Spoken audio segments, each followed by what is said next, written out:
శుక్రవారం 7 గంటల సమయంలో రాజస్థాన్ సంబంధించినటువంటి వాళ్ళు దుకాణంలోకి వచ్చి వైఎస్ఆర్సీపీ నాయకుడైనటువంటి రేవన్న కొడుకు రామకృష్ణ అలాగే ఇంకా కొంతమంది 15 మంది గూండాలను పిలుచుకుని దౌర్జన్యం చేయడానికి వస్తే ఉండే ఒక రాజస్థాన్ యువకుడు వాళ్ళకు భయప్రాంతాలకు గురయ్యి సీసీ ఫుటేజ్ ఆఫ్ చేసి మరి కొట్టాలంటే మీరు ఆ అబ్బాయిని చంపడానికి వచ్చారా, లేదంటే మీరు బెదిరించడానికి వచ్చారా, దౌర్జన్యం చేయడానికి వచ్చారని ఈ సందర్భంగా తెలియజేస్తున్నా.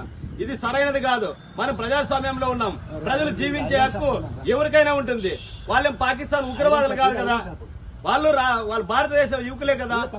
మరి వారు కూడా వాళ్ళు వ్యాపార నిత్యంతో వస్తే మీరు ఏదైనా ఉంటే వాళ్ళు ఏదైనా పొరపాటు చేస్తుంటే మీతో ఏదైనా ఎవిడెన్స్ ఉంటే మీరు దానికి సంబంధించిన అధికారులకు ఫిర్యాదు చేయాలి. కానీ మేము గూండాలు కదా, మా డబ్బులు ఉన్నాయి కదా, మేము ఇంతే మీ ఇదే ప్రవేశిస్తామంటే ఆల్రెడీ రేవణ్ గారు మీకు తెలీదు, మీకు గుర్తుపెట్టుకో, నువ్వు ఆల్రెడీ 4 కేసుల్లో నువ్వు ముద్దాయివి. ఏమే ఇదే గలాట్ కేసుల్లో 4 కేసుల్లో ముద్దాయివి.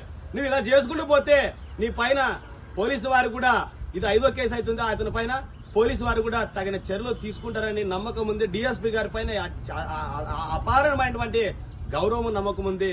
పూర్తి స్థాయిలో విచారణ చేసి ఇక్కడ సైట్ ఇచ్చినటువంటి రైతు రామన్న చౌదరి అనే వ్యక్తి పైన కూడా మీరు దాడి దిగారంటే అంటే ఆయన చౌదరి అనేది కూడా మర్చిపోయి మీరు అతని పైన కూడా దాడి చేసి దిగారంటే మీరు మీ కొడుకు ఇంకా డబ్బుతో ఉండే అహంకారం, మరి పార్టీ ఉండే బలంతో నువ్వు ఇలా చేస్తున్నావా, డబ్బు అహంకారంతో చేస్తున్నావా తెలియదు. కానీ ఇది సరైనది కాదు.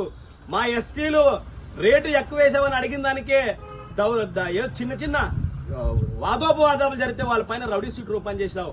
మరి నీ పైన జిల్లా బహిష్కారం చేయాలని సందర్భంగా తెలియజేసుకుంటున్నా. ఇది ఎంఆర్పీఎస్ తరఫున డిమాండ్ చేస్తూ ఎప్పుడు ఇలాంటి వ్యక్తులకి ఎంఆర్పీఎస్ అండగా ఉంటుందని సందర్భంగా తెలియజేస్తున్నా. 7:30 సమయంలో రాజస్థాన్ వ్యాపారస్తులైనటువంటి యువకులపై వైఎస్ఆర్సీపీ సీనియర్ నాయకుడైనటువంటి సూగేపల్లి రేవన్న అతని కుమారుడు ఇనుపరాడ్లతో దౌర్జన్యంగా మీరు ఇక్కడ ఉండకూడదు, మీరు ఇక్కడ బతకడానికి లేదు అని చెప్పేసి ఇనుపరాడ్లతో ఇష్టానుసారంగా కొట్టి తరిమి కొట్టి చాలా దారుణంగా చాలా అమానుషంగా వ్యవహరించినారు. ఇలాంటి దాడి సమంజసం కాదు. ఇది భారతదేశం.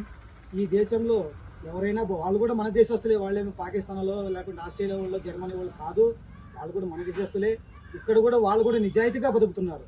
వాళ్ళు ఏదైనా తప్పు చేస్తే సంబంధిత అధికారులకు నువ్వు ఫిర్యాదు చేయాలి. కానీ నువ్వు ఇట్లా జనాలను దోలుకొచ్చి దౌర్జన్యం చేసి వాళ్ళపై దాడి చేసి మేము చంపుతామని బెదిరించడం అనేది సరైన పద్ధతి కాదు. దీన్ని మేము ఖండిస్తున్నాము. పోలీసు వారు అతనిపై కఠినమైన చర్యలు తీసుకొని పూర్తి స్థాయిలో అతన్ని శిక్షించాలని డిమాండ్ చేస్తూ, మా వాళ్ళు ఏదో నిన్ను రేటు ఎంతనా అడిగిన దానికి మా వాళ్ళపై నువ్వు దౌర్జన్యం చేసి మా వాళ్ళపైన రౌడీ షీట్ రూపం చేసిన చరిత్ర రేవణ్ గారికి ఉంది. రేవణ్ గారు ఇది సరైన పద్ధతి కాదు. ఇది ఇలాంటి సంస్కృతి మంచిది కాదు. వాళ్ళు ఏదో బతుక్కోవడానికి వచ్చినారు, పాపము అనాథులు ఉన్నట్ల వాళ్ళని మనం ఆదరించాలే కానీ దౌర్జన్యం సరికాదని ఎంఆర్పీఎస్ తరఫున పూర్తి స్థాయిలో వాళ్ళకి మద్దతు ప్రకటిస్తున్నారు. 7 గంటల టైంలోన వీళ్ళు షాప్ వాళ్ళంతా మొత్తం ఉమ్మడిగా వచ్చి వీళ్ళు షాప్ దగ్గరకు వచ్చి దౌర్జన్యం చేసి వీళ్ళని కొట్టినారు. కొట్టి నాకు ఇన్ఫర్మేషన్ వచ్చింది వాళ్ళు కొట్టినారని. నేను వచ్చేసరికి వీళ్ళు లేరు. నేను వచ్చి ఏందంటే నా పైన దౌర్జన్యం చేసేదానికి వచ్చినారు. అప్పుడు నేనేం చేసినాను, ఇప్పుడు నా ప్లాట్లో పెట్టినాడు, మీకు సంబంధం ఏమి అంటారంటే ఇప్పుడు రేవణ్ కొడుకు ఇద్దరు నా పైన కూడా దాడి చేసేకి వచ్చినారు. కానీ వాళ్ళని ఎటువంటి పరిస్థితులు వదిలే ప్రసక్తే లేదు, వాళ్ళని శిక్షించాలి అని మేము డిమాండ్ చేస్తున్నాం. అంతే. మేము సభలో ఉంటుంది వాళ్ళందరూ వచ్చి రేవణ కొడుకు రామకృష్ణ అందరూ ఐరన్ అంగడి వాళ్ళు వచ్చి మా మీదకి చేసినారు. వచ్చి కెమెరా ఆఫ్ చేసినారు. కెమెరా ఆఫ్ చేసి మనకి కుట్టినారు. పెయింట్ డబ్బాలతో మామూలుతో దాంట్లో అందరితో కుట్టినారు. మిమ్మల్ని పారిపోయి అందరికీ ఫోన్ చేసినాము. మేము పారిపోయిన 1 కిలోమీటర్ పారిపోయి నా వెనక్కి వచ్చి పట్టుకుంటున్నారు. నాకు మళ్ళీ పోలీస్ వాళ్ళకే ఫోన్ చేసి మళ్ళీ పోలీసు వచ్చింది. వాళ్ళు 5 yearలో 4 సారి వచ్చినారు. మన అంగడిలో 4 సారి గలాటి పెట్టుకున్నారు. వాళ్ళే వస్తారు, మీరు బిజినెస్ చేయకూడదు, వెళ్ళిపోయింది, లేదు అంటే మీకు చంపేస్తామంతా చెప్తున్నారు వాళ్ళు. అదే ఉంది పరిస్థితి. ఇండియా పాకిస్తాన్ ఉద్రిక్తతలపై లేటెస్ట్ అప్డేట్స్ కోసం డౌన్లోడ్ చేసుకోండి RTV లైవ్ యాప్.